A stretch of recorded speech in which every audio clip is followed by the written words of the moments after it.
Hello, folks, and welcome to Real Estate Q&A. I'm Greg Delane, your host, and on this show, we try to answer frequently asked questions and try to teach the public and help new agents and people in the business the buying and selling process of real estate. So what I do is get questions from different people that I meet and over the years that I've had, and I'll get them on the show and try to answer the questions for you. Today's show, I'm flying alone. I'm flying solo today. I think we'll have a great show, though. But I'm flying solo, and before I get going, I want to just mention a little bit about the last week's Super Bowl. The New York Giants won the Super Bowl. The final score was 17-14. And on my previous show, I had a prediction of the score. I wasn't right on the money, but, you know, I don't even have to talk about it. Let's go to the videotape. My favorite sports team. Listen, I was born in Oakland, California. My favorite sports team is the Oakland Raiders.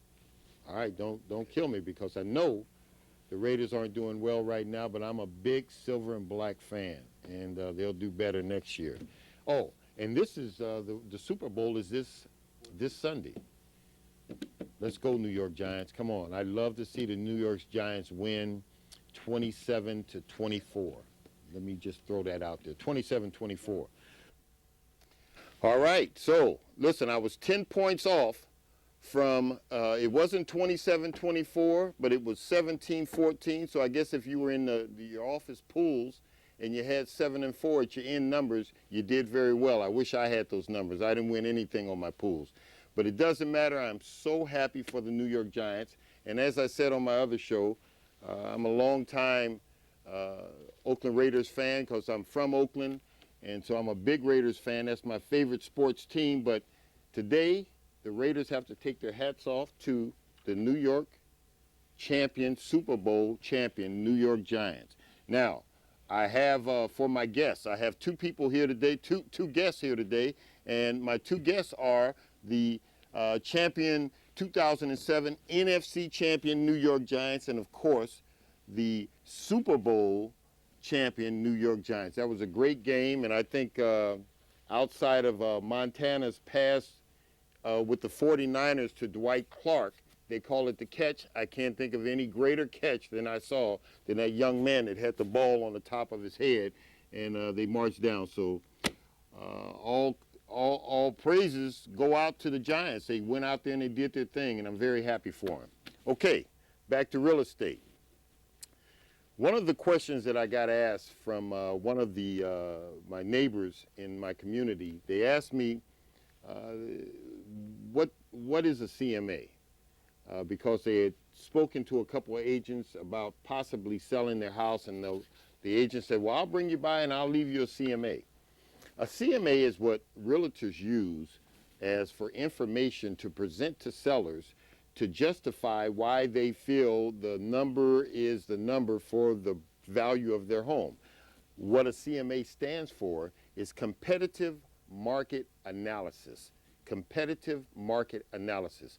And that is when a real estate agent or associate broker or the broker will gather all the information around the area of the property. Now, this can be in a co-op, in a building, this can be a condo, this can be a townhouse, or this can be a freestanding single-family house or a multifamily.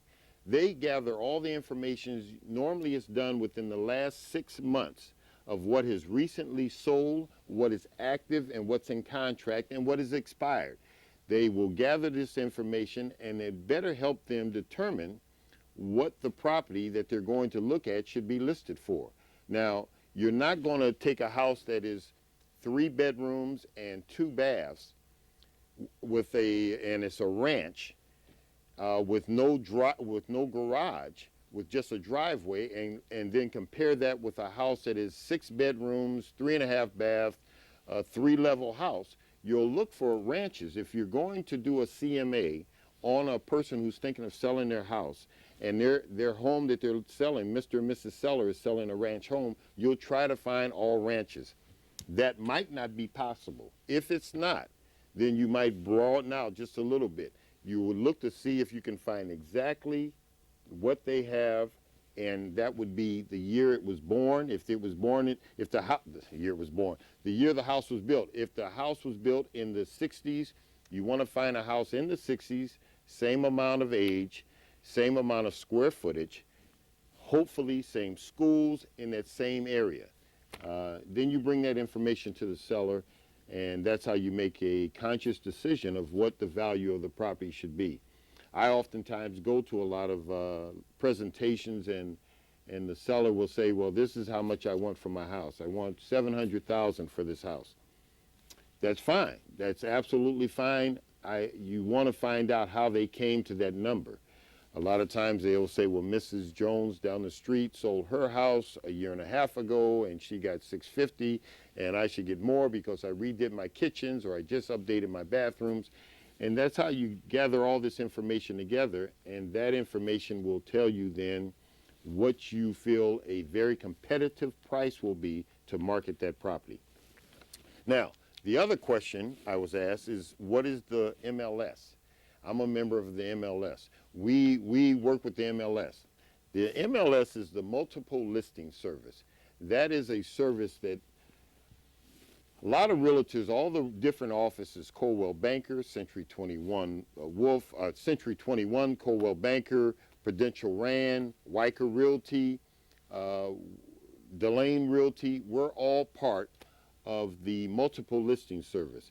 That is a service that each of us share all of our information with each others. So that's why when somebody puts a listing on the market, over 600 offices who are part of the Multiple Listing Service, and that includes maybe 9,000 agents across Westchester and Putnam, will be able to view your listing. So I would not list a house unless I was dealing with somebody as part of the Multiple Listing Service, and it just shares all your information.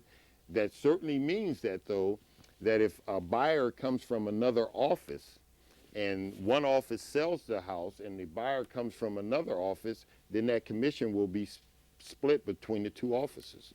So that's what the Multiple Listing Service does, and it's a great feature, and it's something that most offices should have. I know a couple of times it's come to my attention that I've gotten calls and somebody decided to use a broker or a real estate agent from a completely different area.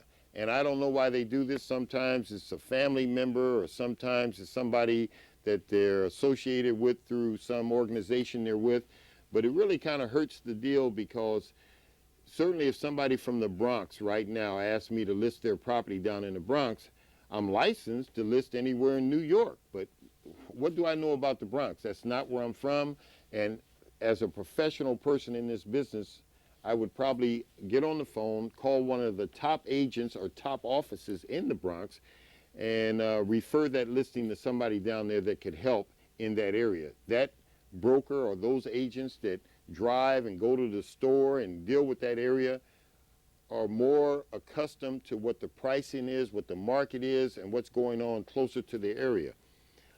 Certainly I've sold homes as far up as not Wappinger Falls, but up in Brewster. I've sold properties in Brewster when I first got in this business, and I would drive anywhere, Peekskill, anywhere. Today I'm not going to do the same thing, but certainly a person who's agent who lives and works in Peekskill knows a lot more about Peekskill than she does about Parkway Homes, where I live. A lot more. So of course I would refer that person up there. The business has gotten so competitive with so many new people, untrained people, that it has become a situation where a lot of people are not as trusting, and that's not a bad thing. It's just too competitive. I think that this situation that's going on in the market now would clear the air of a lot of this stuff, and I welcome it. I think it'll be a great change in the business. Now, I also spoke to some brand new agents who are in the business, and I never mention names on this show, because I think everybody that really has an appetite to be in real estate can do a wonderful job if they're trained right, they listen to their brokers, They go for continuing education. They take other classes. It's, you know, as I said on my prior show, I'm a big boxing fan. In order to be a great fighter, you have to be in the gym and you have to be around the smell of boxing and hear the sound of the bag getting hit, see people working out, working with the skip rope, working in the mirrors, working on the speed bags. You have to be around it to be good at it. So it's the same thing with real estate. You really have to be around this business to be better at it. And the newer agents, you know, they said, well, Mr. Delane, what can I do to get good in this business?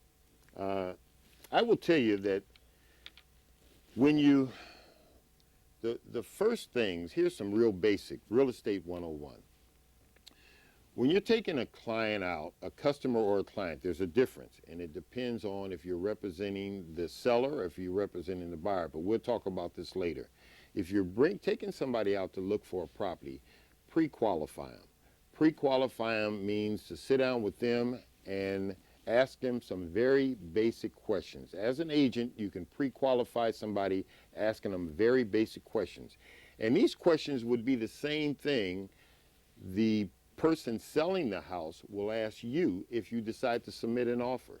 And these are the 4 questions that I've always talked about that my agents have to be able to answer to me if they want to put in an offer for a property. If somebody calls me right now, hello, Mr. Delane, I have an offer for your property. That's fine. Would you please submit it in writing? No, I just want to tell it to you over the phone. Okay, let's talk about it.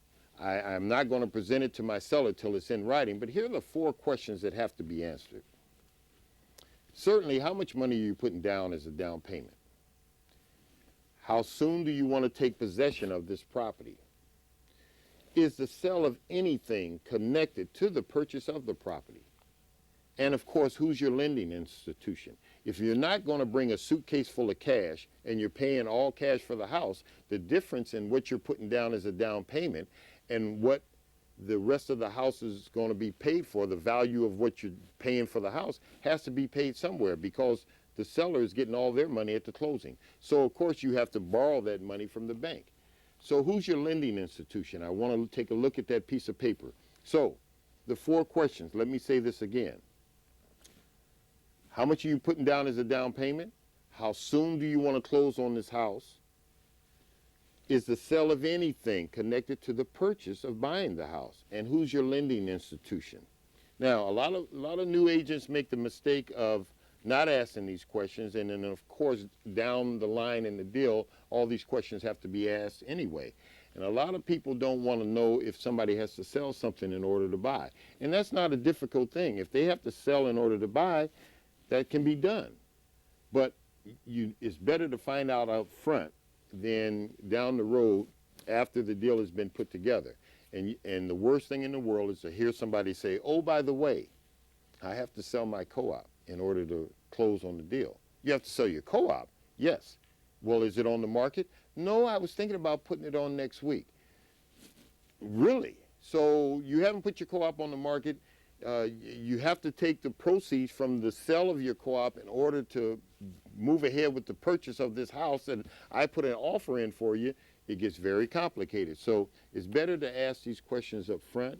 It's a very easy thing to do. If you do that, it will save you a lot of time. I know when I first started in this business, I was not able to ask certain questions because I felt so subconscious that, oh boy, do I know what I'm doing, that I drove people all across Westchester County and Putnam. Gas wasn't as high as it is now, but I drove them all over the place and found out a lot of times after wasting my Friday, my Saturday, or my Sunday, that these folks that I should have asked these questions to could not afford to buy a popcorn machine, let alone a 5-bedroom, 3-bath house. Sometimes they could, but there was so much stuff connected to the purchase of them purchasing it. If I would have known all this, I never would have gotten in the car and did a lot of. So a lot of that can be done in the office before you leave. And you can ask your brokers about this. There's office managers, there's brokers, there's thousands and thousands of very experienced professional people in this business that know the business and know what to do, and just ask for some help. Ask for some help. Ask for some training. Get the answers, and you'll be better off down the road for it.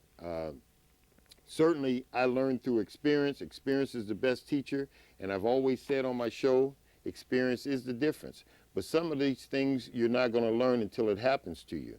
I know that I was probably trained on a lot of stuff, and I just didn't hear it until I got out on the road, and I had sent faxed some listings to one of my customers and told them to go look at these properties, and then if there's one that they want to get into, I'll get up there right away. We'll set an appointment and get you up in there.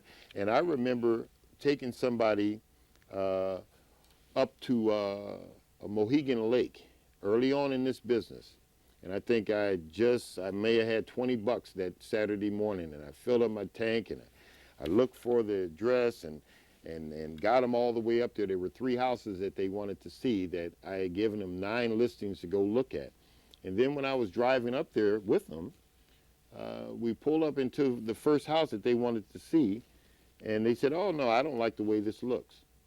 I don't want to see this house." And right then, it struck me that they never had driven up there to preview any of this stuff.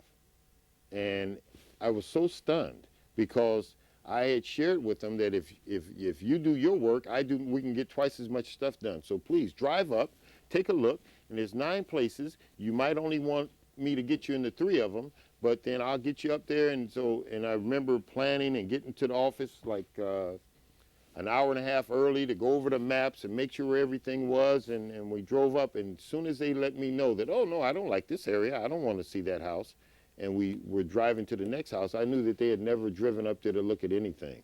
So those are lessons learned. I'm a better broker because of it, and I know how now to ask the real questions. And certainly if I would have said, "Did you go and look at the neighborhood? Did you look and see, is this what you want to go see?" And if they hadn't, I would have said, "Well, look, this weekend, you and your husband go up, have lunch, drive around, here's a map, go look at some things." Because in this business, you have to be very cost effective with your time and what you're doing. And if you are the professional, you have to help them. It's very difficult sometimes to help them help you hit the target.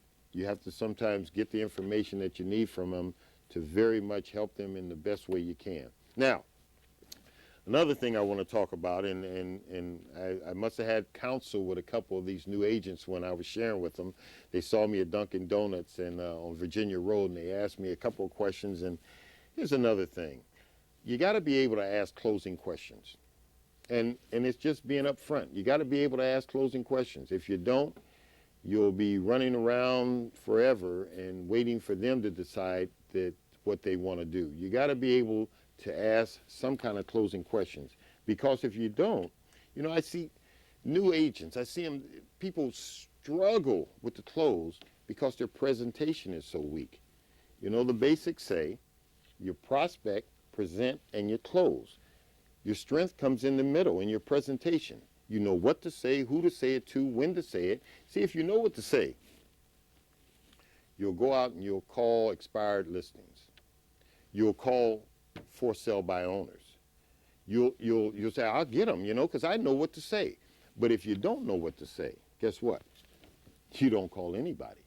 I've seen people come into the real estate office and just sit. Here's a typical thing. They come in, they sit at their desk, and they say, "Okay, I'm here. Let me get started. Before I do this, I want to wipe off my desk, and then I'll get started. And then let me go get some coffee. And then I'll get started." And they'll come back with their coffee, and they got 10 tough calls they should make, but they don't. They say, "Well, then I need to do this, and, well, my glasses are a little dirty. I need to clean my glasses, and then I need to drink some more coffee. That coffee wasn't good. Let me get some more coffee." I've seen people waste 2 hours at their desk before they make their first call. The reason they don't make that call is because they don't know what to say. It's a tough call because they don't know what to say. And I will tell you this, new agents and experienced agents, been in the business forever. If you're working with somebody and you've been working with them for a year now and they're still not buying, and there's, let me just tell you a story. I got a guy, and for the last 12 years, about every other year, he'll call me and ask me about the listing of a property. And I know this, and we go through the same scenario. Each time I show him something, or if I fax him or email him something, he'll say, oh man, that property's too expensive. When I got in this business, some of the same homes that are selling now in the fives, they were selling for $150,000, $140,000, 4-bedroom, 2-bath capes in the area. Then I sold a lot of them on Longdale Avenue where I used to live. These houses were $130,000 homes. And I remember back then when I showed them, they were too expensive then. And he's the same way. Tomorrow, he might call me tomorrow and say, well, Greg, I want to get up. What about that listing? I saw your sign over there on Lawrence Avenue. How much is that house on for? Doesn't matter what I tell him. He'll say, wow, $450,000, that's too much for that house. But guess what? It was too much 12 years ago when it was $130,000. So those things just happen. I want new agents to know that for me, if a person is not willing to make an offer on a property within the next 6 weeks, is he a real serious buyer? There is so much inventory out here right now. There's the universe to look at. Let me give you another great tip. I think that when I sit down with my clients today, I will ask them, give me a top 10 list, 10 being the most and 1 being the least of the things that you're looking for in a house. Give me your top 10 list. And if they give me a top 10 list, well, I want a garage that you can go into the house from the garage. It can't be detached. I want to have at least a bathroom in the master because I don't want to share my bathroom. I want at least, I want. When they tell you what they're looking for, then it's so much easier for you then to input it into the multiple listing service, to look up what they're looking for. Why show them a house that's a 3-bedroom, 1-bath ranch if all they want to look at is colonials? So it makes it easier for you to show them exactly what they're looking for. And if you show somebody, if their top 10 list has 10 things, but when you get to number 7, they really want as much front yard as backyard. They like the barbecue. They want the fence to be white. Those are not deal breakers. And so when you get to somebody and they have, say, 7 out of the 10 things that they want, it's in the right school, it's the right taxes, it has the right bedrooms and bathrooms, the kitchen is big and open, it's exactly what they want. They have a 2-car garage, it is close to shopping, the bus is not far, they have a fenced-off yard for their dog. When they have these many things that you have found them, and you find 5 properties that have all those things in them, it is important for the new agent to be able to look them in the eye and say, are you prepared to make an offer today? When you show them this house, you should be able to ask them directly, are you prepared to make an offer today? It's tough for a new agent to say that because that is a direct closing question, and it is so hard to ask people direct closing questions. But you got to get past that. If you can't get past asking closing questions, you might not need to be in this business because you got to be able to ask those questions. Now, to the sellers, if friendship and business were the same thing, it'd be the same word. There's 2 different things. And too often in the last 4 or 5 months, I've gotten calls from people who want to ask me about an issue with their listing, and they're listed with somebody else. And I say, I'm very sorry. I cannot, when you decide to hire this office to represent your house, to market and sell your property, you can't call me and then want me to try to help you. There's nothing I can tell you because I can get in trouble, I can be fined. Once you decide to pick a realtor, that's the realtor you got to use. And there are great offices and great realtors out here. So you got to do your homework and interview a few people, see who's got the market share of all the homes that are selling around you. Talk to people, interview some folks, and you can get the right person to represent you. But once you get them, you got to stick with them. Now, one other quick story. When I was new in the business, I remember getting a listing that I took and it was so overpriced. And I was so scared. I went there and I was going to do anything they wanted me to do.